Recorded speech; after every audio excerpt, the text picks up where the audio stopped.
Hello everyone, it is the Effort Adventure here, and I wanted to give my own viewpoints and opinions about the movie Straight Outta Compton. It was a huge success, people are talking about it left and right, everybody seemed to really love it a lot, and when I saw it, I really did enjoy it a whole lot. Some of my favorite parts definitely had to be like the introduction of Dr. Dre when he was, listening to he had his headphones on and he had like the records around his head. It really showed like how much of a music lover he was, that he was just laying on this pile of records. They're all around his head. He had his headphones on. He was just chilling to his music and everything. My other favorite parts were probably when they were recording F the Police, when they were also when Easy and Dre were working on Boys in the Hood. It was really cool to see them actually working on it. Easy trying, because of course anybody who knows anything about NWA, Easy wasn't originally supposed to be a rapper, and they were like, hey, we should get you on this track. And he was having trouble trying to find his sound, his voice. They kept making fun of him, but when he did get his sound, it was really cool to see that. My other favorite parts are when they had the concert and the police were telling them you can't perform F the Police, and if you use any vulgar language or do any of this stuff, start rioting, people were going to have you arrested. And of course they did perform F the Police, and they did end up getting arrested, and it was just a really intense scene.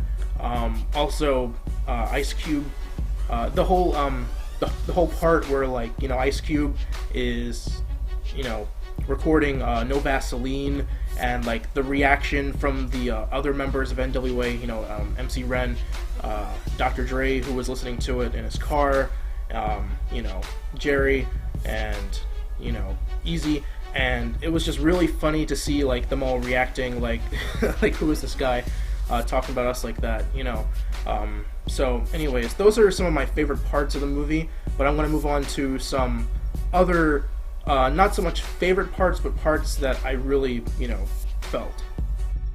Now, Straight Outta Compton was not only a very socially conscious and very exciting movie, it was also a very emotional movie. Some parts actually made me kind of tear up because of just how emotional they were. And these weren't even, the real people. I mean, well, of course, you had Ice Cube's son, who was a spitting image of his father and played Ice Cube very well, I felt. But the parts where Dr. Dre's his brother died, that was really sad, and it showed them coming together, saying we're brothers, we're always going to be brothers. And it's really crushing around the end of the movie, because you see them all kind of more, not so much at the end, but more in the middle. You see them kind of the whole group kind of collapsing because of Jerry and Easy, and Dre wanting to go his own way, and Cube wanting to go his own way, and they were all saying how they'd always be brothers and everything. Another part that really that actually made me quite mad, and it's interesting because this part actually happened, is when the guys were recording, and they had drinks, and they were outside the studio, and some police rolled up, and this happens quite a few times in the movie, and they were like, you guys got somewhere to be. They basically took them down onto the ground, and they were holding them there, and Jerry came out and said, these guys aren't thugs, they're artists. And the police were saying rap isn't an art, they should stop wasting their time. It honestly made me mad, because it's I think it was a very accurate depiction of times back then, and it actually reflects on today, because there's a whole bunch of cases of police brutality even in today's world, so it really reflects on today, and it's right on time with that. Another part that really touched me was the part where Easy found out that he had AIDS, and everybody's reaction to it, his reaction to it, because he was broken. He was trying his best to stay strong, but you could see it. Anybody who knows about Easy knows that he died of AIDS, and you could see it near the end of the movie. You could see him coughing a whole lot, and he's in this. They finally kind of get back together. Dr. Dre, he calls up Dre and says, we should do something together, and they're finally back working together after all this time. And he collapses, and he's in the the hospital, and the doctor tells him that he's been infected with HIV, and he just kind of breaks down, and it's really sad to see that. So those are some of the parts that really touched me on an emotional level, because of just the acting was so good and believable that you couldn't help but feel, for them, even though they were just actors. Now I'm going to talk about some of the aspects of the movie that happened here and there, and some of the stuff that I thought was weird, or some stuff that I might have not liked all that much.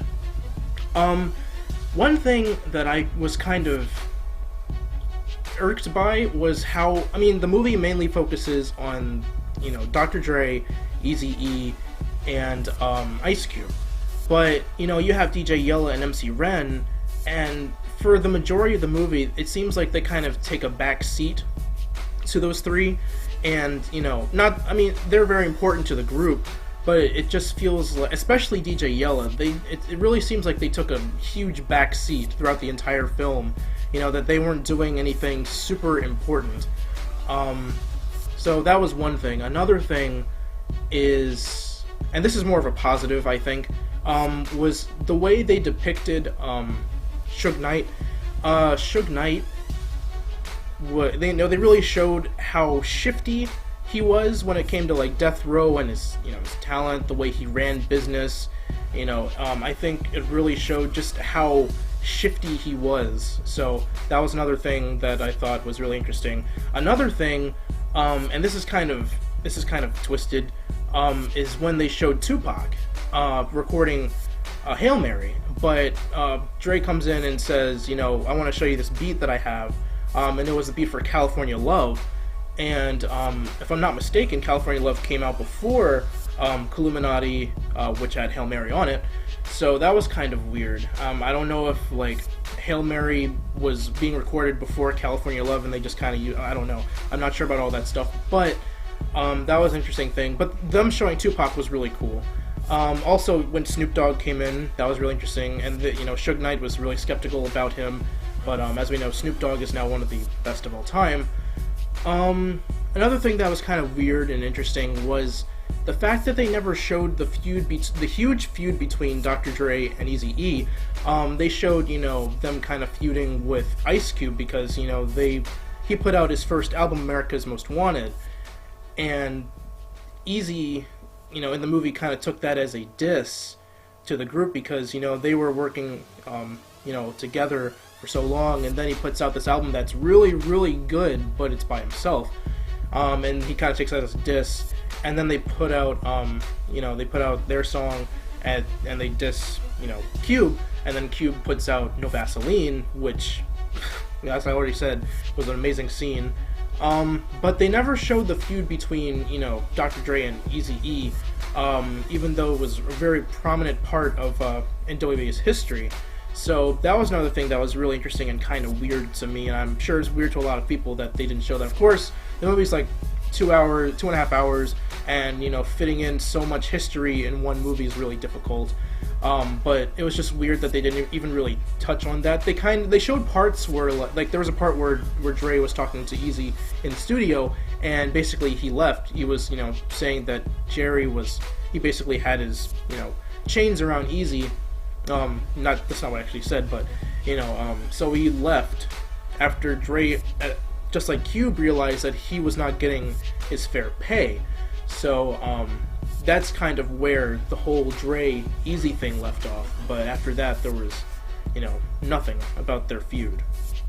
I just have to mention another one of my favorite parts was actually during the credits, or it was like right before the credits, I think, where they show, like, actual footage of, like, NWA members having interviews and things like that, and then they show people like 50 Cent, Eminem, Snoop Dogg, Tupac, all talking about, like, Dr. Dre's influence on them. I thought that was really, really cool, considering how close they all are with each other. So that was another really interesting thing to see, was, like, how, after all that happened with Death Row, Dre went on to make Aftermath, and then, you had Snoop Dogg, and you eventually had Eminem, who was, like, his protege. They also had Kendrick Lamar, too, I can't forget that, and Kendrick Lamar is basically Dre's protege right now. So that was all really interesting to see. It really made me happy to see all these people that Dre influenced so much, talk about, how great he was, and how much he was an influence on them and their music and their art. All in all, Straight Outta Compton was a really, really fun movie to watch. It was very emotional, like I said. Very interesting. A lot of history in, like, 2.5 hours. A lot of really funny scenes, a lot of really dark scenes. It was a roller coaster of emotions with that movie. But, you know, they're really, besides some of the historical hiccups that they had with some things, all in all, it was a really solid film in terms of like its history. You know, like I said, besides those few things that they kind of had hiccups with, it was a really solid historical biopic, and I really enjoyed it. A lot of people enjoyed it. The one thing I have to say, and I know a lot of people are dealing with this right now, is new fans. With new fans, if you're a new fan of NWA and you're genuinely interested in their music, you want to learn about their history, their art, you know, their influence on music today, that is, you know, all more power to you, all the power to you. But if you're someone who is treating NWA like a fad, and, you know, you act like you've never been a fan of them ever, or I mean, I'm sorry, if you act like you've always been a fan, but you just like now see this movie and you're like, oh yeah, I've been riding with NWA for years, you know, don't. Please don't. You're making a fool of yourself.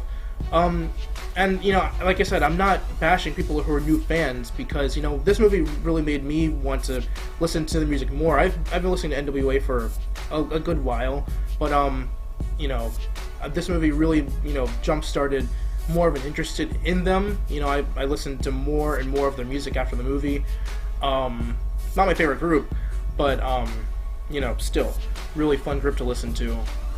But yeah, if you're a new fan and you want to know more about them, all the power to you. More power to you. You know, it's really great that there are new fans of a group that's, you know, relatively old. But if you're someone who just treats it like a fad, like you won't even be talking about this like a year or two from now, don't even bother. So that does it for this review of Straight Outta Compton. Like I said, really enjoyed it, really great film. I hear they are making a sequel, and it's supposed to be, I think, about Tupac, Snoop Dogg, and Nate Dogg or something. I'm not sure, I have to look into that more, but I've heard rumors that the sequel is already, like, in the making or in the works, and that's who it's going to be about. But anyways, yes, really great film. And I don't think I'll be doing more of these kind of reviews of movies, because I'm a music reviewer first. But anyways, just wanted to kind of give my opinion of a movie that I thought was really, you know, significant.